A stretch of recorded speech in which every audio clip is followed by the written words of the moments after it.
Today I'm going to show you how to make a cute little ghost decoration for the holidays coming up, made out of burlap.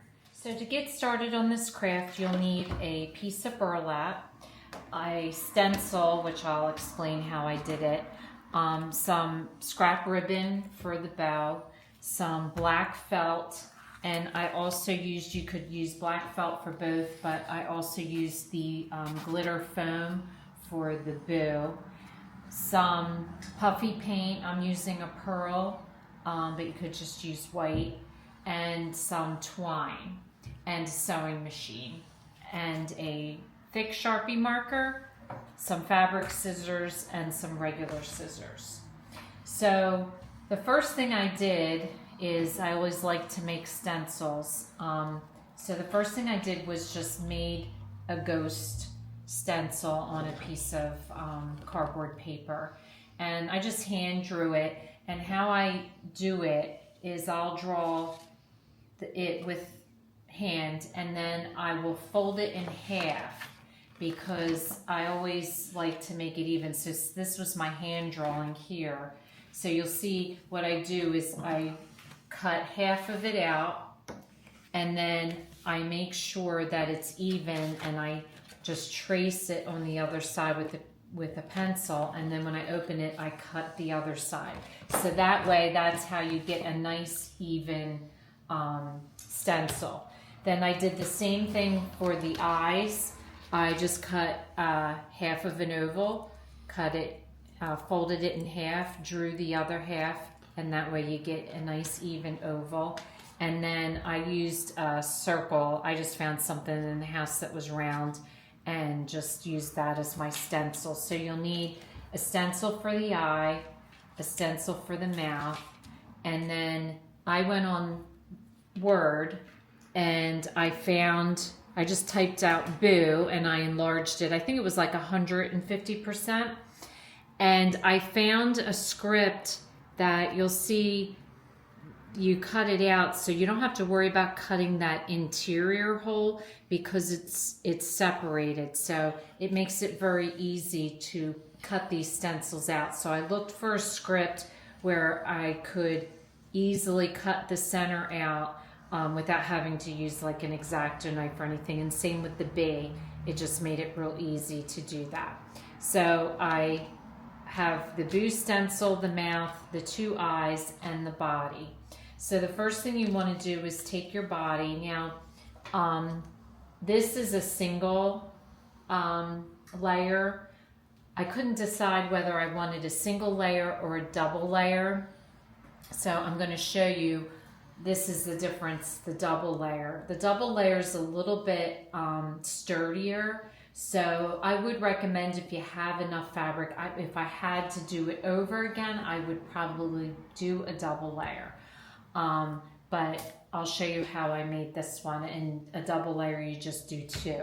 So take your Sharpie marker and you're going to do your stencil, and you're basically going to trace the ghost onto your fabric. Now once you've traced it, I'm going to cut along, but I'm going to cut on the inside of the line because you don't want any of the black showing. Even though you're going to pull some of that apart, so most of it would probably come off, but I just cut on the inside. So you want to cut on the inside going all the way around your whole thing. And once you have that done, the burlap is very, it can fray very easily. I mean, just that quick, things start coming off. So in order to secure your burlap, what you're going to have to do is, on a sewing machine, you're going to have to run just a simple stitch and just run it up and around the whole thing so that it looks like this. So I just basically stitched the whole shape, and that's going to secure your burlap so that when you go to do your thing, it doesn't fray. And so once you have it stitched, then what I did was I go along and I'm just going to pull the pieces of the burlap, and it's only going to let me pull down to where I sewed it, and then it's going to stop. And so any piece that you have hanging off, you're going to take a pair of scissors and cut off. So you're just going to run around the whole thing and just pull off. Now some of them will only pull till you stitch. Other parts are going to come all the way off, like at the top here. So, and you may have to pull in different directions based on where you are on the curve. But you just want to work out the stitches, and that gives you your little kind of edging there, because it's going to fray anyway, so you might as well do it.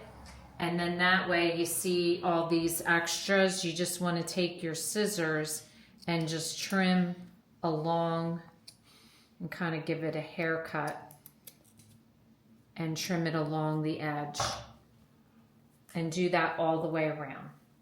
So to give you another idea of something to do, this one, the one that I showed you that's double, I'm actually making something a little different. This one will hang on your door, or yeah, wherever you want to hang it. This one I made into a flag. So as you see, hopefully you can see, if not I'll explain it. I sewed up here, and then when I got up here I went straight across and went down the other way and outlined it as normal. Then I went back and I sewed the upper part and across here. So I've left a little pocket right here, and I'm gonna feed this through my flag pole, that, you know, the little flag holder that you have outside, and this is gonna be a flag. So just to give you an idea, you make them both the same way, but if you want to double it, or if you want to try to make a flag out of it, you pretty much do the same thing. And it's pretty simple from this point on. All you do is put your plate pieces down where you want them. Now the foam is peel and stick. However, I never trust the peel and stick to be strong enough, so I peel the paper backing off, but then I go ahead and I hot glue it anyway. And I have a piece of wax paper under my table. Even though it really doesn't come through on the back, I just like to be sure when I'm working with fabric, especially it has some holes in it, that you make sure you protect your table.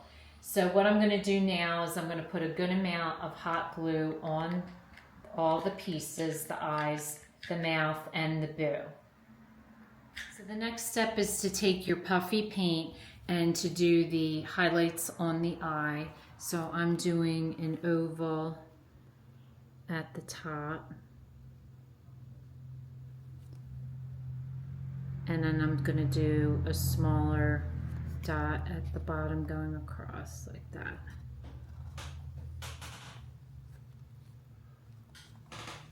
For this one that I'm hanging, I don't want to hot glue across where my pocket is. So for this one, I'm going to hot glue it right at the top. But I'm not going to do that yet because I'm letting the eyes dry. So I just wanted to let you know that that's what I'm going to do. I'm going to place it right in the center at the top. Or you could place it, you know, anywhere you want, but you could do it on the side here. So whatever you prefer to do. So the last step I'm going to show you with the one that I already have done, and that is if you want to make it into a hanger, all I did was fed my twine through a hole. I put a piece of Scotch tape on the end so that it doesn't unravel, and that allowed me to poke a hole through here. So I just did it on one side and then evenly on the other side, and then that's what's going to make it be able to hang.